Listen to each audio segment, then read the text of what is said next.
Halo sobat makan baik, balik lagi bareng saya Bayu Saputra dan tentu di sini nggak sendirian karena bareng sama Pak Anca dan juga Fatia. Halo Pak Anca, Fatia. Halo Bayu, halo Panca. Halo semuanya, apa kabar? Alhamdulillah baik Bapak. Pak Anca gimana Pak? Sip. Mantap, sehat. Alhamdulillah. Alhamdulillah. Anyway, selamat tahun baru tahun 2022 Pak Anca dan juga Fatia. Sama-sama, Happy New Year. Selamat tahun baru. Semoga kita bisa Sobat makan baik, lebih produktif Panca dan lagi Bayu. untuk Gizi 101 dan menciptakan konten yang bermutu untuk sobat makan baik semuanya. Amin. Oke, langsung aja nih. Kalau kita ngelihat di beberapa tahun ke belakang, itu yang lagi happening banget adalah coffee shop nih. Dimana generasi milenial, generasi zilenial itu tuh tergila-gila banget sama kopi. Entah karena kopinya atau karena tempatnya gitu. Tapi yang akan kita bahas fokus untuk kesempatan kali ini adalah tentang kopi. Nah, kita akan membahas kopi ini sebenarnya baik atau tidak, dosisnya seperti apa, dan gimana cara kita untuk mengatur jadwal minum kopi. Oke, langsung aja nih. Yang pertama, sebenarnya Panca dan Fatia, di dalam kopi itu ada kandungan apa aja sih? Mungkin ke siapa ya? Ke Fatia dulu deh. Aduh. Oke deh, Bay. Izin jawab ya Panca Ya, ya. silakan. Ntar saya tambahin kalau ada yang kurang. Oke deh. Jadi kalau dari yang Fatia tahu dari beberapa literatur nih Bay dan Panca, itu untuk di cup kopi itu sendiri kan yang paling di highlight itu dia mengandung kafein ya. Ya, kafein. Nah, selain kafein ini ternyata juga ada beberapa zat gizi lainnya nih Pak. Ada magnesium, potasium, terus tocopherol, dan ada juga vitamin B. Itu sih Panca dan Bayu. Oke, berarti yang paling tinggi di dalam kopi itu ada kafein ya? Betul. Jadi dari satu cangkir kopi seduh aja nih yang 8 ons itu dia mengandung sekitar 95 mg kafein. Oke, cukup banyak ya. Oke, mungkin dari Panca ada tambahan Pak? Ya, kurang lebih sama sih ya kandungannya, yang tentu saja yang paling sering kita dengar bahwa kopi mengandung kafein. Namun selain kafein, ada beberapa zat ya yang terkandung dalam kopi seperti riboflavin, kemudian tadi juga sudah disebutkan beberapa jenis vitamin, ada mangan, ada kalium, asam pantotenat, dan beberapa jenis senyawa-senyawa lain ya seperti asam klorogenat, dan ada beberapa lagi termasuk salah satunya itu asam kafeik yang biasa kita sebut dengan kafein. Itu. Oke, dari banyaknya zat gizi dan ternyata yang paling banyak ini kafein. Nah, dari sekian banyak zat gizi nih Pak dan Fatia, tentu ini memberikan dampak ya ketika kita mengonsumsi dari kopi ini. Nah, sebenarnya baik atau enggak kita minum kopi itu setiap hari, dan kalau misalkan itu baik dan enggak, dosisnya seperti apa yang harus kita jaga gitu. Ini ke Fatia dulu lah. Pasti ya. Ladies first. Oke, berarti ladies first. Yang paling cantik di Gizi 101 ya Iya, Pak. betul sekali. Iya, karena nggak ada cewek lain. Gak ada yang lain. Oke deh, jadi kalau untuk dibilang baik atau tidaknya itu balik lagi ke siapa yang mengonsumsi gitu. Dan dilihat juga dari dosisnya sih baik. Okay.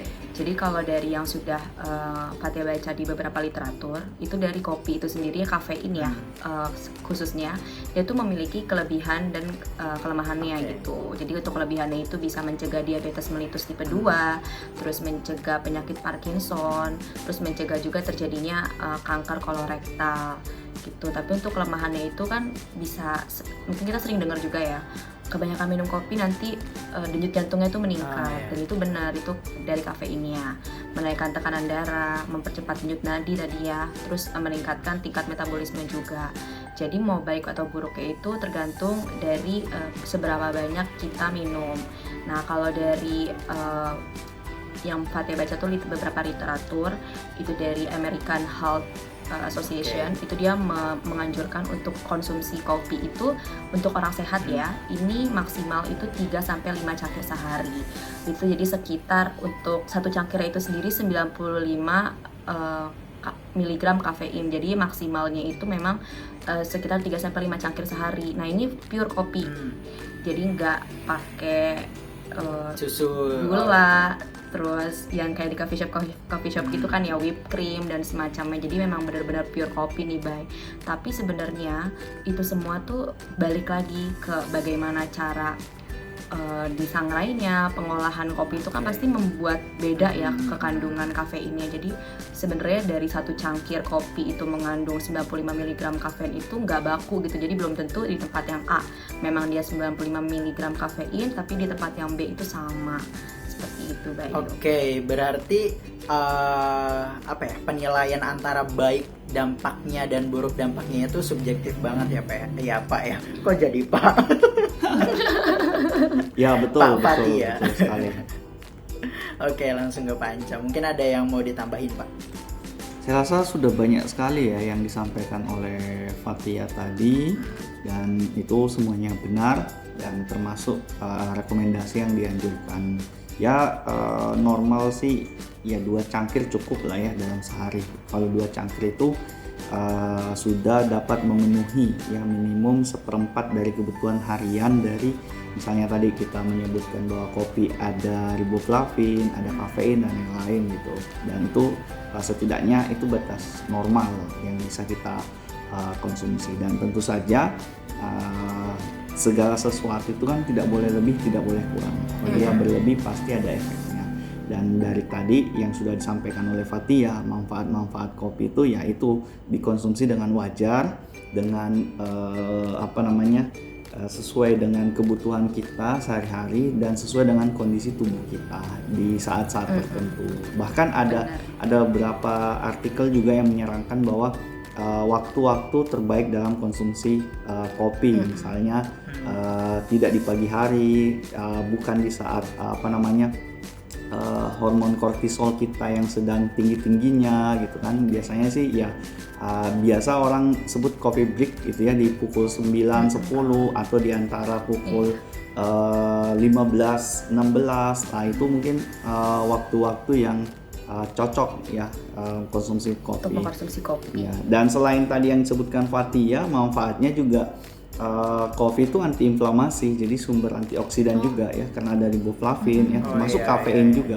Kafein itu kan juga bisa menimbulkan kebahagiaan ya, sehingga ya bisa dikatakan kopi juga bisa membuat kita lebih bahagia, bisa panjang umur. Tapi tergantung dari orangnya ya, kembali lagi. Dan tadi ada kanker kolon, kanker prostat juga, serta beberapa penelitian dalam dekade terakhir ini bahwa ada yang mengaitkan konsumsi kopi dengan penurunan risiko diabetes mellitus gitu.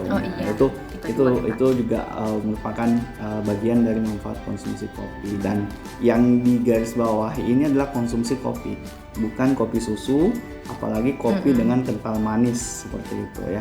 Anda sudah cukup manis, jadi tidak perlu lagi konsumsi yang manis-manis. Bagaimana, Bayu? Oke, masuk Pak, boleh Pak, boleh. Masuk. Agak minder ya jadinya ya, merasa kalah nih.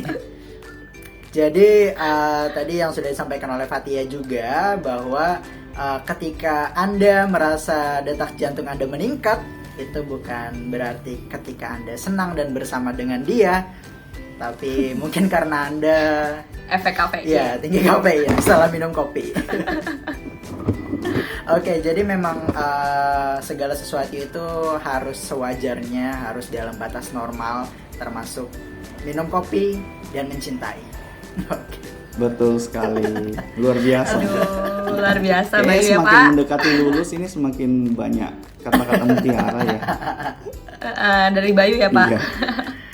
Oke, tadi mungkin udah cukup jelas ya apakah mengonsumsi kopi itu baik atau tidak, dan juga udah disinggung tentang waktu terbaik minum kopi atau biasa disebut dengan coffee break. Itu jam-jamnya tadi udah dimention juga sama Panca. Nah, berarti baiknya itu di antara ini ya, makan pagi dan makan siang, terus di antara makan siang dan juga makan malam. Berarti untuk orang-orang yang habis makan terus minum kopi kurang tepat. Kurang tepat, banyak faktor sih, bukan selain hormon kortisol juga, karena kopi juga kan mengandung fitat yang dapat menghambat beberapa penyerapan zat gizi. Jadi ada baiknya tidak langsung konsumsi kopi di saat makan. Kopi kurang lebih sama lah dengan teh ya, tidak bisa dibandingkan dengan beberapa jenis makanan, misalnya makan sumber vitamin C ataupun sumber protein ya, karena akan berkompetisi gitu. Seperti itu. Mungkin di topik berikutnya kita akan bahas lebih jauh lagi mengenai saling menghambat ya antar zat gizi, itu juga salah satu topik yang menarik buat dibahas. Oke. Berarti dari topik hari ini dapat berita baik ya untuk anak-anak senja yang menikmati kopi di senja hari sambil menikmati matahari tenggelam. Tanpa gula, tanpa whipped cream. Boleh pakai gula tapi nggak setiap hari gitu kan. Nggak setiap hari, karena batasannya berapa Pak? 2 sendok makan itu maksimal ya Pak? Iya betul.